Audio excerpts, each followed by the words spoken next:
has been added to UFC 303 as one. I think it's the co-main event or one of the featured bouts.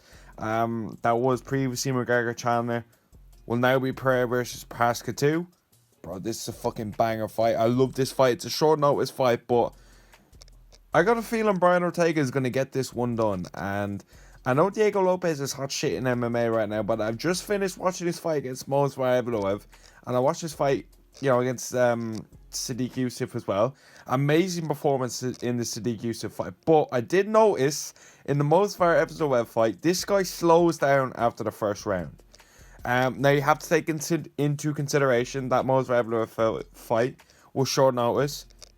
It was his UFC debut, but this is also a short notice fucking fight. Brian Ortega has way more experience than this guy. Now, I do think Ortega could be in trouble against Diego Lopez, though. Diego Lopez's striking is fucking good. But I don't think Diego Lopez is that big for 145. I think he's a 145er, but Ortega is quite big for 145. You know what I mean? Like, if Ortega was moved up in lightweight, I think Ortega could be a lightweight either. Do you know what I mean? Like, I don't think Ortega is very small for featherweight. I think he's one of the bigger featherweights.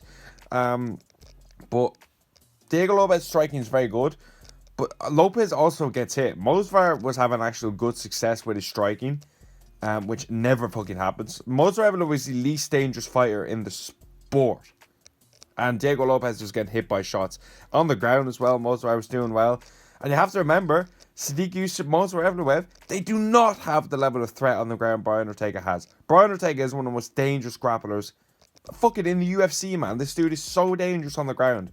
His striking, though, is a little bit worrying. I think this where could be worrying if you're an Ortega fan, which I am. I'm rooting for Ortega in this fight. Lopez has the striking enough to catch his chin, and Ortega is chinny. He got dropped twice in the first round against Yair Rodriguez in his last fight. He looked shit in that first round, but I do think a part of that was when he got rocked, I think he found it hard to recover. He did have success with the wrestling, and he did end up submitting Yair Rodriguez. We don't really see Yair getting submitted. Do you know what I mean? That's the thing. Yair's got suspectable chins. Not chin, but kind of like IQ, I feel sometimes. And because he was getting pieced up by the zombie, he got smashed by Volk. Emmett was even hurting him on the feet as well. And I just think Ortega is a bit too crafty for Diego Lopez. It is a close fight, though. I don't think this is kind of like a Poirier Saint Denis where I'm like, Dustin Poirier's going to knock him the fuck out. No, I think Diego Lopez could knock Ortega out. But if I had to bet, man, I'm going to bet on Brian Ortega in this one simply because of his experience. Diego Lopez, I do think he can gas. And he has gassed out before. He gassed out against Movsar. And I think if you gas out against Ortega, I think he can finish Diego Lopez. I honestly think Brian Ortega is going to submit Diego Lopez. Maybe in the third round, second round. But fuck me, I would not be surprised if Lopez goes in there and not steamrolls him, but knocks him out in the first or finishes Ortega in the first. Because he's so fucking dangerous, bro. He's so dangerous. Now, I don't know if this gas tank is going to be a problem all the time going forward, because he hasn't had the opportunity to show that he has a good gas tank. But it's just not a good sign gassing out in your only decision in the UFC, I believe, and then fucking just gassing out in the first round.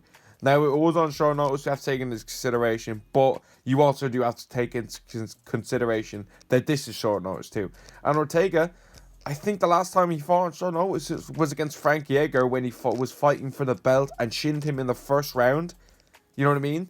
We have to take that into consideration as well. Now, that is a long time ago, but I think Ortega's going to get this one done, man. I think Ortega's a bit underrated. I hope Ortega wins. This is actually a great fucking fight. To fight on 2 weeks' notice as well. You could have easily done this as a fight night main event. But yeah, Ortega's looked kind of bad in his last two performances. Obviously, the last one, he got the job done, but he didn't look great. The one before that, he got an injury. And the one before that was the Volkanovski fight. Ortega seems to be fighting once every year, which is kind of fucking shit, but it's good to see him a little bit more active now. He fought in, I think it was April, or I can't remember the last time he fought. Earlier on in this year, and it's good to see him get back in the win column as well. Taking this fight in 2 weeks' notice, and against a guy like Diego Lopez, we have to give Ortega credit, because that takes some fucking serious balls. Because Diego Lopez is no fucking joke, let me tell you. This dude is as real as it gets. And he's going to be in this division for a long time, bro. He's only been in the UFC a year. And I see him going forward you know what, the Sadiq Yusuf fight was a fucking banging one. I honestly thought Sadiq as an underdog in that fight was actually decent. I did think Diego would win, but I thought Sadiq had a chance, and he went in there and fucking steamrolled him in the first round. Not many people, if anyone, has done that to Sadiq Yusuf. Do you know what I mean? He's a fucking good fighter, a good top 10 fighter, but he's never going to win anything. But that's what I'm thinking about this fight. Diego Lopez has serious potential. His striking is very, very good, but I do think his striking defense isn't great. I don't think Ortega has the best striking, though. That's the thing. I don't think Ortega's going to be able to hang with Diego Lopez in the feet. I do think he'll be able to keep it standing enough to where he might be able to set up a takedown later on. I honestly think just the main thing about Ortega in this fight is just weathering that storm and getting it into the second and third, because that's when Ortega did his work against Jair Rodriguez as well. Now, if Diego Lopez sees blood, I think he's going to go for it, and I do think he'll go fucking mental if he sees Ortega hurt, which could play into Ortega's favour, or could be the reason he gets finished in the first round. You know what I mean? If Diego is fully going for him, if Ortega, which we have seen him always survive, no one's finished Brian Ortega. If you want to count the Max Holloway one, you can, but I wouldn't. No one's been able to finish Ortega. He's an absolute fucking stud. And I don't know if Diego Lopez is going to. We're going to find out, bro. He has a very good fucking chance, though. But let me know what you think in the comments. Thanks for watching.